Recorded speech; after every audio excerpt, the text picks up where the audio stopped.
วัสดีค่ะสวัสดีค่ะท่านผู้ชมทุกท่านค่ะคลิปนี้เราจะมาทำสูตรของใบกระวานและแป้งข้าวโพดนะคะเพื่อทำให้ผิวอ่อนเยาว์ค่ะแล้วก็ใบกระวานนี้ก็มีประโยชน์เยอะนะคะสำหรับผิวพรรณใบกระวานช่วยกระชับผิวและต่อต้านริ้วรอยใบกระวานช่วยในการดูแลผิวได้เป็นอย่างดีนะคะ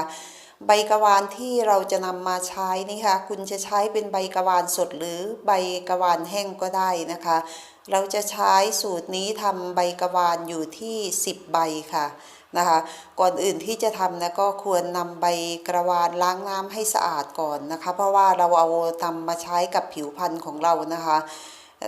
สูตรสำหรับภาชนะที่จะต้องใช้นะต้องใช้ภาชนะสำหรับทนความร้อนได้ด้วยค่ะเพราะว่าเราจะนำใบกระวานนี้ขึ้นไปต้มบนเตาไฟนะคะใส่ใบกระวานลงในหม้อไป10ใบเลยค่ะทำมากทำน้อยแล้วแต่คุณนะคะสามารถลดสัดส่วนลงมาได้ค่ะนะคะแต่ว่าสูตรนี้มันสามารถเก็บได้แค่7วันเองนะคะเราก็ควรทำแค่พอใช้ใน1อาทิตย์ก็พอนะคะหลังจากที่ใส่ใบกระวานลงไปในหม้อแล้วใส่น้ำสะอาดลงไป1ถ้วยตวงเลยค่ะเสร็จแล้วนำขึ้นตั้งไฟเลยค่ะต้มอยู่ที่ประมาณ15-20นาทีหรือจนกว่าใบกระวานน้ำของใบกระวานจะเปลี่ยนสีเป็นสีเหลืองนะคะ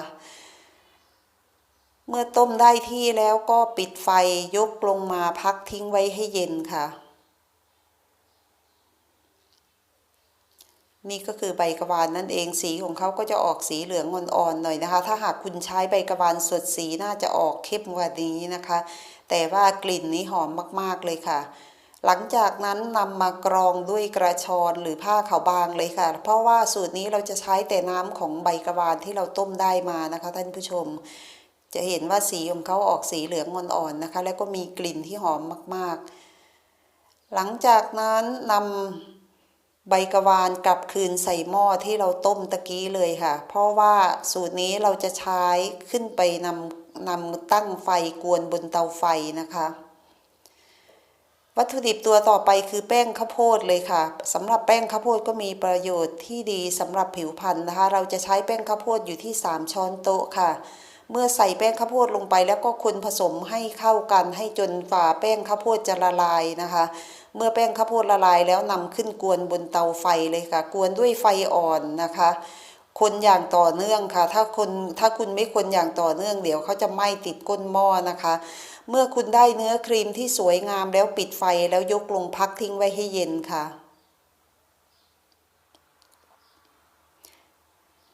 อันนี้ก็คือเนื้อครีมที่เรากวนแป้งข้าวโพดได้มาเรียบร้อยแล้วพักไว้ให้เย็นแล้วนำชามผสมที่สะอาดมาเลยค่ะเราจะใส่ตัวครีมที่กวนได้มาลงในชามผสมเลยนะคะวัตถุดิบที่จะใส่ลงไปอีก1ตัวนั่นก็คือเจลว่านหางจระเข้เลยค่ะสำหรับสูตรนี้เราจะใช้เจลว่านหางจระเข้อยู่ที่1ช้อนโต๊ะค่ะ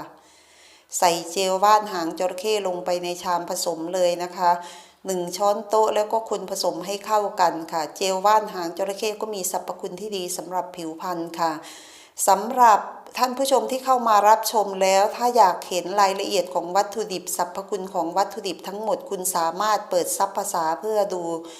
วัตถุดิบว่ามีประโยชน์อะไรสำหรับผิวพรรณบ้างได้เลยนะคะเนื้อครีมนี้วาวสวยมากๆเลยนะคะต่อไปวัตถุดิบอีก1ตัวที่จะต้องใช้นั่นก็คือน้ำมันอัลมอนด์เลยค่ะ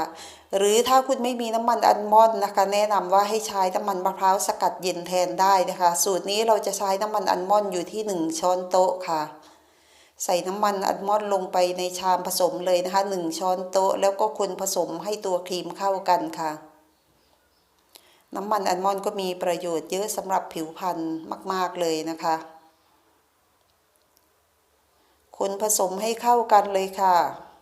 จะเห็นว่าตอนนี้ตัวครีมเริ่มวาวสวยงามเนื้อครีมสวยงามมากๆเลยค่ะวัตถุดิบอีก1ตัวที่เราจะต้องใช้นั่นก็คือน้ำผึ้งเลยค่ะใช้น้ำผึ้ง1ช้อนโต๊ะใส่ลงไปในชามผสมเลยค่ะ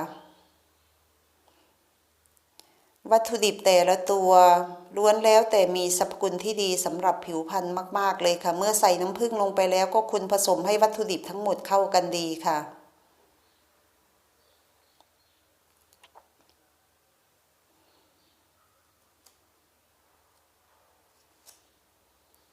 เมื่อคนผสมเข้ากันดีแล้วมาดูวัตถุดิบอีกหนึ่งตัวที่จะใส่อันนี้เป็นตัวสุดท้ายเลยค่ะนั่นก็คือวิตามินอ e ีนั่นเองค่ะสำหรับวิตามินอ e ีนี่สรรพคุณเยอะมากนะคะสำหรับผิวพรรณเราจะใส่วิตามินอ e ีอยู่ที่5หยดหรือถ้าคุณใช้เป็นแคปซูลแนะนำว่าให้ใส่ไป1แคปซูลค่ะ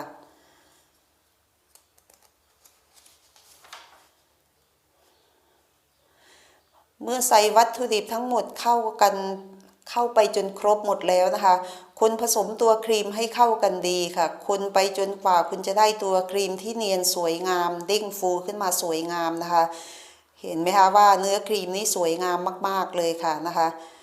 หลังจากที่เราคนผสมได้ที่แล้วได้เนื้อครีมที่สวยงามแล้วหากระปุกที่สะอาดใส่เก็บเอาไว้ใช้ค่ะ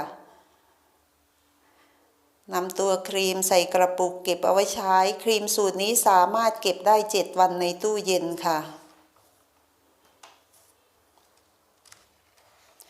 ครีมสูตรนี้เป็นสูตรธรรมชาติใช้แล้วดีมากๆเลยนะคะลดริ้วรอยเหี่ยวย่นบนใบหน้าค่ะ